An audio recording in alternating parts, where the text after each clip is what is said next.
Record of റഗ്നാറോക്കിന്റെ season 2 episode 1 ആണ് ഇന്ന് explain ചെയ്യാൻ പോകുന്നത്. എപ്പിസോഡിന്റെ തുടക്കം തന്നെ വാൽക്കറിയോട് ആ കുട്ടി ചോദിക്കും, ദേവന്മാർ 2 മത്സരവും മനുഷ്യർ 1 മത്സരവും ജയിച്ചു കഴിഞ്ഞു, ഇനി 4ാമത്തെ മത്സരമാണ് നടക്കാൻ പോകുന്നത്. വാൽക്കറി പറയും, ദേവന്മാർ ഒരിക്കലും മത്സരത്തിലെ 2 തോൽവികൾ നേരിടില്ല, അതുകൊണ്ട് 4ാമത്തെ മത്സരത്തിൽ അനുയോജ്യമായ ആളെ തന്നെ ദേവന്മാർ തിരഞ്ഞെടുക്കും. അപ്പോൾ ആ കുട്ടി ചിന്തിക്കും, ആരെയായിരിക്കും അവർ ഞങ്ങൾക്കെതിരായി അയക്കുക? ആ സമയം ഒരാൾ അവരുടെ മുന്നിൽ നിൽക്കുന്നു. അയാളുടെ പ്രഭാവം കണ്ട് വാൽക്കറിക്ക് മനസ്സിലായി, ഒരു സാധാരണ വ്യക്തിയല്ല, മറിച്ചൊരു ശക്തനായ ഒരാളാണ് മുന്നിൽ നിൽക്കുന്നതെന്ന്. ആ ചെറിയ പെണ്ണാണെങ്കിൽ അവനെ അടിക്കാനായി മുന്നോട്ടേക്ക് ഓടി. പക്ഷേ അവർ രണ്ടുപേരും നല്ല സുഹൃത്തുക്കളെ പോലെയായിരുന്നു. പക്ഷേ വന്നവൻ നിസാരക്കാരനല്ല, സാക്ഷാൽ ഹെർക്കുലീസ് ആയിരുന്നു അത്. ആ സമയം വാൽക്കറി ഹെർക്കുലീസിനെ ബഹുമാനിച്ചുകൊണ്ട് പറയും, നിങ്ങളെ കണ്ടതിൽ ഒരുപാട് സന്തോഷം. ഹെർക്കുലീസ് പറയും, നീ ഇപ്പോഴും കുഴപ്പങ്ങളിൽ ചെന്ന് ചാടാറുണ്ടല്ലേ? വാൽക്കറി പറയും, നിങ്ങൾക്ക് ഇപ്പോഴും ഒരു മാറ്റവുമില്ല. ഹെർക്കുലീസ്, അടുത്ത മത്സരത്തിൽ ഞാനാണ് പങ്കെടുക്കാൻ പോകുന്നത്. അത് കേട്ടതും വാൽക്കറി അദ്ദേഹത്തിന് ആശംസകൾ നേരുന്നു. ഹെർക്കുലീസും ഈ മത്സരത്തിൽ നിങ്ങൾ ജയിക്കട്ടെ എന്ന് പറഞ്ഞ് അവിടെ നിന്ന് പോകുന്നു. അങ്ങനെ ഒരു കെട്ടിടത്തിന്റെ മുകളിലേക്ക് ഹെർക്കുലീസ് കയറുമ്പോൾ ഒരു ശബ്ദം കേൾക്കുന്നു. അവന്റെ പുറകിൽ ലോക്കി വന്നിട്ടുണ്ടാകും. ലോക്കി പറയും, നിനക്ക് വാൽക്കറിയെ ഒരുപാട് ഇഷ്ടമാണല്ലേ? നിങ്ങൾ പകുതി ദേവന്മാരാണ്, വളരെ മോശമായ പ്രവൃത്തിയാണത്. ഹെർക്കുലീസ് പുഞ്ചിരിച്ചുകൊണ്ട് പറയും, മനുഷ്യർ യോഗ്യതയുള്ള ഒരു എതിരാളിയാണ്, പക്ഷെ ഞാനൊരിക്കലും മനുഷ്യരെ ഇല്ലാതാക്കാൻ ചിന്തിക്കുകയില്ല. പക്ഷെ ഒരു ദേവൻ എന്ന നിലയിൽ ഞാൻ മനുഷ്യർക്കെതിരായി മത്സരിക്കും. അതിനുശേഷം വാൽക്കറിയെ കാണിക്കുന്നു. അവൾ ആ കുട്ടിയോട് പറയും, ഹെർക്കുലീസിനെതിരായി മത്സരിക്കുന്നത് ഏറ്റവും വൃത്തികെട്ട, എല്ലാവരും വെറുക്കുന്ന ഒരു മനുഷ്യനാണ്. അതിനുശേഷം മാച്ച് തുടങ്ങാൻ പോകുന്നത് കാണിക്കുന്നു. മനുഷ്യവർഗത്തിൽ തന്നെ ഏറ്റവും ക്രൂരനായ മനുഷ്യൻ, സ്വയം ദൈവമായി മാറിയവൻ, തിന്മകളുടെ പ്രതിരൂപം ജാക്ക് ദ റിപ്പർ. ഈ മത്സരം തിന്മയും നന്മയും തമ്മിലാണ്.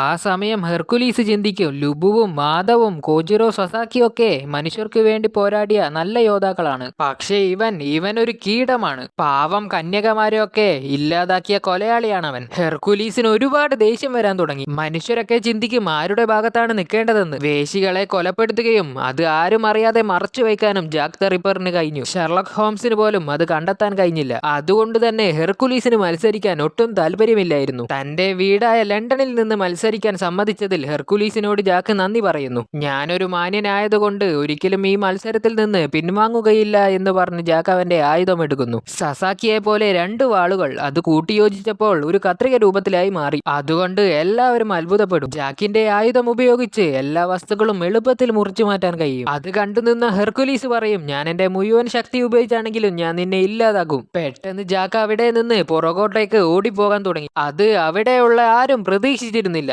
ഹെർക്കുലീസിന് ദേഷ്യം വന്നിട്ട് അവന്റെ പിന്നാലെ ഓടാൻ തുടങ്ങി. അങ്ങനെ ഹെർക്കുലീസ് അവനെ കണ്ടുപിടിച്ചു. ജാക്ക് ഒരു സ്ഥലത്തിരുന്ന് ചായ കുടിക്കുകയായിരിക്കും. ഹെർക്കുലീസ് പറയും, ആയുധം എടുത്ത് പോരാടു ജാക്ക്. പക്ഷേ ഹെർക്കുലീസ് പറയുന്നതൊന്നും ജാക്ക് കേൾക്കുന്നില്ല.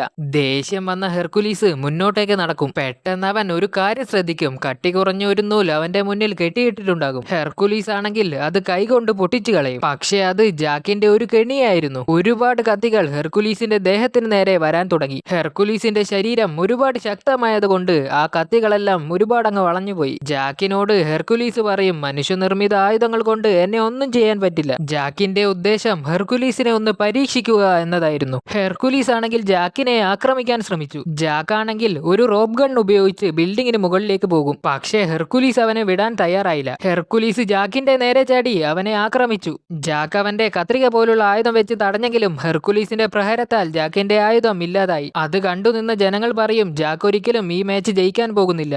ആയുധമില്ലാതായ ജാക്ക് വീണ്ടും പിന്നോട്ടേക്ക് ഓടാൻ തുടങ്ങി. എന്നിട്ട് അവന്റെ കയ്യിലുള്ള കത്തികളൊക്കെ പുറത്തെടുത്തു. ഹെർക്കുലീസ് വീണ്ടും പറയും, നിന്റെ കയ്യിലുള്ള മനുഷ്യനിർമ്മിത ആയുധം കൊണ്ട് എന്നെ ഒന്നും ചെയ്യാൻ പറ്റില്ല. എന്നിട്ടും ജാക്ക് അവന്റെ കയ്യിലുള്ള കത്തികൾ ഹെർക്കുലീസിന് നേരെ എറിഞ്ഞു. ആ കത്തികൾ ഹെർക്കുലീസിന്റെ ശരീരത്തിലേക്ക് തുളച്ചു കയറി. ഹെർക്കുലീസിനാണെങ്കിൽ ഒന്നും മനസ്സിലാകില്ല, എങ്ങനെയാണ് ഒരു മനുഷ്യനിർമ്മിത ആയുധം എന്നെ മുറിവേൽപ്പിച്ചത്? ജാക്ക് പറയും, നീ എന്റെ കെണിയിൽ ഇത്രയും പെട്ടെന്ന് വീഴുമെന്ന് ഞാൻ കരുതിയില്ല. സത്യത്തിൽ ഞാൻ കള്ളം പറഞ്ഞതായിരുന്നു. എന്റെ വെപ്പൺ ഈ കത്രികയല്ല, മറിച്ച് ഈ ബാഗാണ്. അവിടെയുള്ള എല്ലാവരും ഞെട്ടാൻ തുടങ്ങി. ജനങ്ങളൊക്കെ പറയും, ശരിക്കും ജാക്ക് ഒരു വൃത്തികെട്ടവനാണ്, ഹെർക്കുലീസ് ആണ് നല്ലവൻ. ആ ചെറിയ കുട്ടി പറയും, എന്തിനാണ് വാൽക്കറി നീ ഇവനെ തിരഞ്ഞെടുത്തത്? വാൽക്കറി പറയും, മനുഷ്യർ ദൈവത്തെക്കാൾ വലുതാണ്. എന്തുകൊണ്ടെന്നാൽ അവർ ചെയ്യുന്ന ദ്രോഹം കാരണം.